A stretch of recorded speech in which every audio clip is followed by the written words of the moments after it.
Salamlayıram sizi müəllimlər. Bu günləri sizə 1 oktyabr 2025-ci il sertifikasiya müsahibə suallarının izahını təqdim edirəm.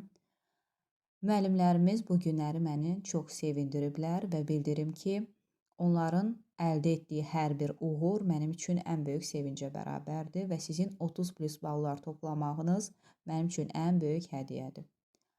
İndi isə keçid alaq suallarımızın izahına. Müəlliməmizin bizə verdiyi məlumat birinci belədir. Özünü təqdim etməni soruşdular. Sonra icmalın təlim məqsədini soruşdu. Müəllimin refleksiyası nədir deyə sual verdi. Müəllimin refleksiyası 3-2-1 iş üsulu ilə aparıla bilər, BB iş üsulu ilə aparıla bilər.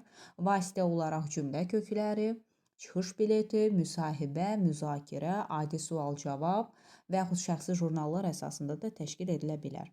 Təlimin keyfiyyətini yoxlamaq məqsədi ilə, şagirdin mənfi müsbətlərini üzə çıxarmaq məqsədi ilə və şagirdlər üçün təlimin nə dərəcədə maraqlı və onlar tərəfindən necə mənimsədildiyini aşkarlamaq üçün aparılan bir məqamdır. Dərsin istənilən mərhələsində aparıla bilər. Sinifdə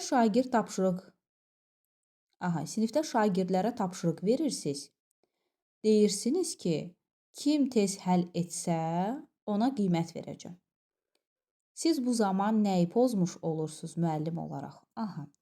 İndi gəlin müəllimlər, ola bilər ki, cümlələri biraz müəllimlərimiz dağınıq şəkildə yaza bilərlər. Çünki bunu tez, qısa müddətdə yazıblar. Digər həmkarlarına kömək olmaq məqsədi ilə. Belə deyəcəm sualın izahını sadə olsun.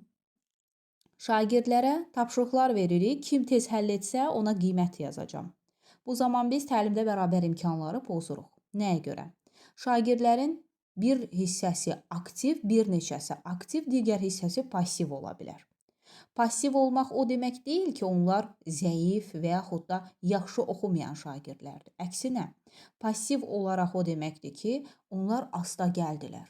Amma digərləri aktivdir. Ona görə də biz əgər belə bir məqam yaradırıqsa ki, kim tez həll etsə ona qiymət verəcəm, təlimdə bərabər imkanları pozuruq. Həmçinin şagirdlər üçün dəstəkləyici mühiti də pozmuş oluruq. Nəyə görə? Sağlam psixoloji mühit yoxdur.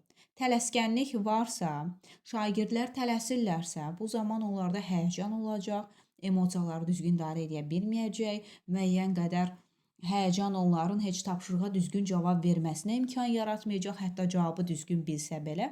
Buna görə də təlimdə bərabər imkanlar pozulur, dəstəkləyici mühit yaratmamış oluruq və bununla da demək olar ki, nə şagirdlər nə isə öyrənmiş olacaq, nə də təlimin bir keyfiyyəti olar.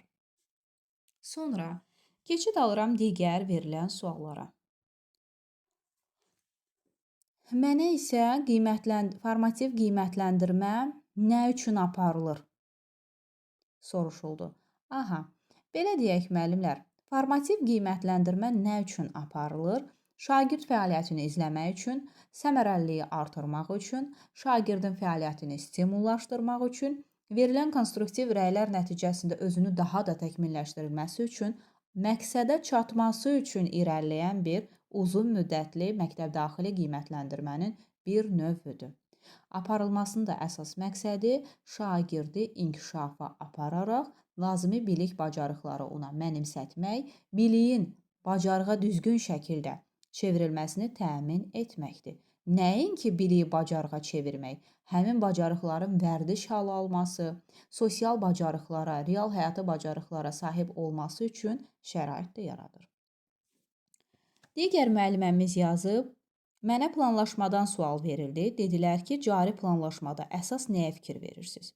Cari planlaşmada əsas birinci diqqət edirik alt standartdan düzgün təlim məqsədi çıxartmağımız.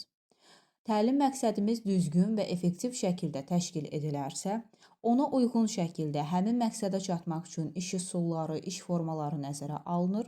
Şagird yönümlülük burada təmin edilir və inteqrasiya, resurslar təmin edildikdən sonra dərsin mərhələlərinə addımlayırıq.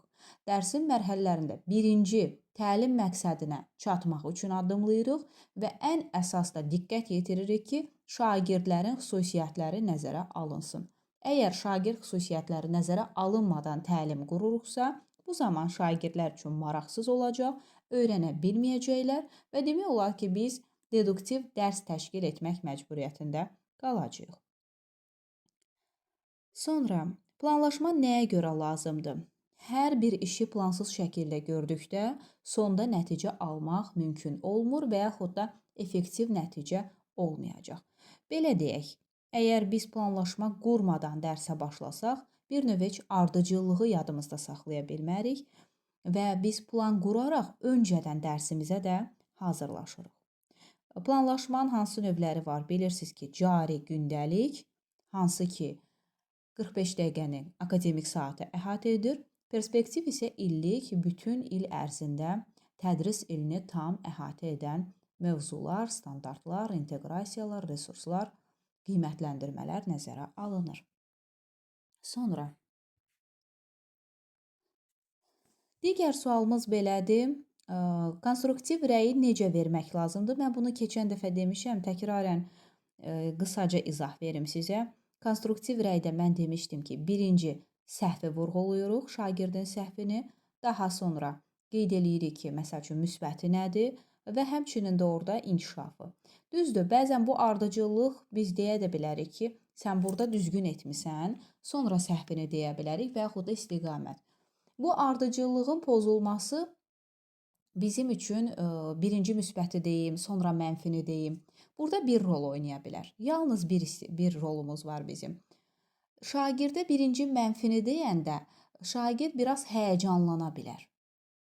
Biz də rəyi həssaslıqla verməliyik. Amma belə olduqda, məsələn, mən videolarımda da deyərkən bildirmişəm, şagirdə səhvini göstərik, burada səhv etmişsən, həmin səhvi düzəltməsi üçün yolda göstəririk. Bu yanlış deyil. Sadəcə olaraq biraz şagirdin həssaslığı üçün biz diqqət yetirərək, həssas davranaraq deyək, çalışıq birinci ona müsbəti deyək, yəni bunu düz etmisən, sonra səhvini göstərək, həmin səhvi düzəltməsi üçün istiqamət verək ki, bu səhvi düzəltmək üçün nə etməlisən, nəyi təkrarlamalısan, nəyin üzərində işləməlisən, nələri tətbiq etməlisən demək olar. Yəni o birinci mənfini dedim, sonra müsbəti dedim, elə də böyük bir önəm daşımır. Keçid alırıq digər sualımıza. Valideyn odlu alovlu içəri daxil olub, sizin dərs metodunuzun yanlış, səhv olduğunu, dərsi də düzgün keçmədiyinizi deyir. Siz bir müəllim olaraq bu zaman nə etməlisiniz? Valideynin dərs zamanı dərsi pozmağa heç bir ixtiyarı yoxdur. Nəinki valideynin 45 dəqiqəni kimsə poza bilməz. Və biz bildirməliyik ki, öncədən valideynlərə müəyyən qaydaları xatırladırıq.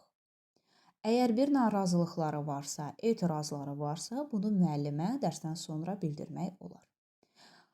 Və diqqət yetirməliyik ki, bizim dərs metodumuza heç bir valideyn qarışa bilməz.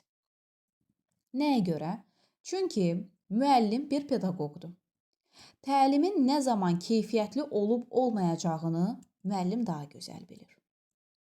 Və həmçinin də əgər şagirdlər inkişafa doğru gedirsə, şagirdlər irəliləyirsə, valideyn burada bunu sən səhv edirsən, bunu belə etməlisən deyirsə, bu zaman biz valideynə izah edirik, onu maarifləndiririk ki, bir pedaqoq olaraq biz düzgün addımlayırıq. Əgər yanlış addımlasaq, sizdən öncə elə bizim direktor müavinimiz var, metodist var, məktəb rəhbərliyi var ki, bu yanlışlığı, bu iradı onlar mənə bildirərdilər.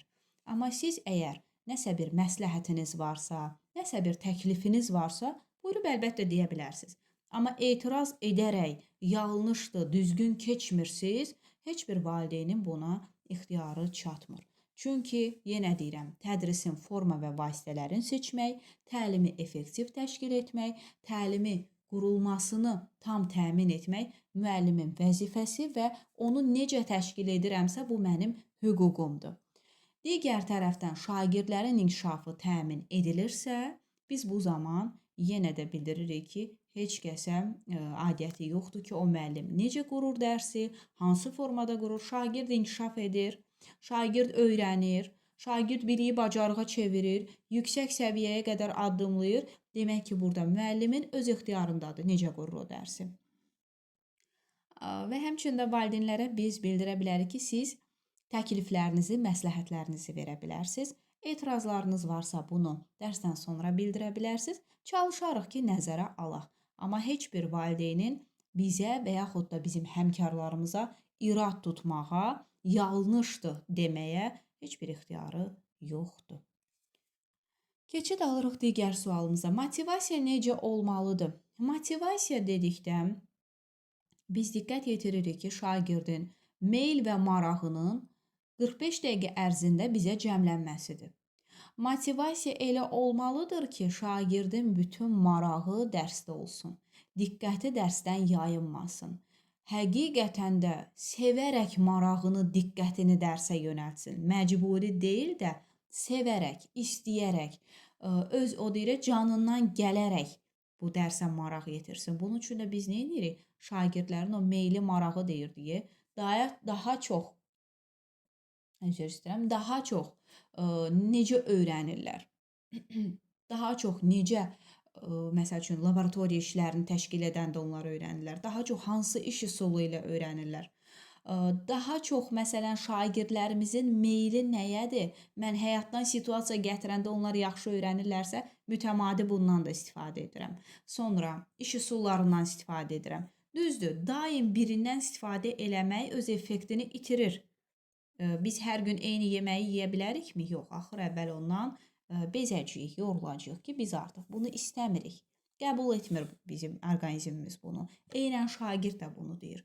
Mütəmadi olaraq dəyişərək onların öyrənmə tərzində nəzərə alırıq. Şagird dərsi asan yolla öyrənəndə, asan gələndə onu maraqla öyrənir. Deyir, müəllimə elə bir asan üsul dedi ki, biz dərsi öyrənə bildik, elə məktəbdəcə öyrəndik və o fənni sevməyə başlayır, o müəllimi sevməyə başlayır, o dərsi oxumağa başlayır. Bu da nədən irəli gəlir? Motivasiyanın düzgün qurulması. Təlimin də effektivliyi birinci motivasiyadan başlayır. Meyl, maraq, diqqət bizə cəmlənməyibsə, heç bir effektiv təlimdən söhbət gedə bilməz. Bildirim sizə ki, müəllimlər, bu günləri biraz çox danışdığımdan və müsahibə dərslərimizdə də hədsiz dərəcədə ünsiyyət, nitq əlaqəsi qurduğumdan müəyyən qədər nitqimdə bir qüsurlar olarsa üzrlü hesab edin. Bu da mənim yorğunluğumdan irəli gəlir. Hər birinizə təşəkkür edirəm.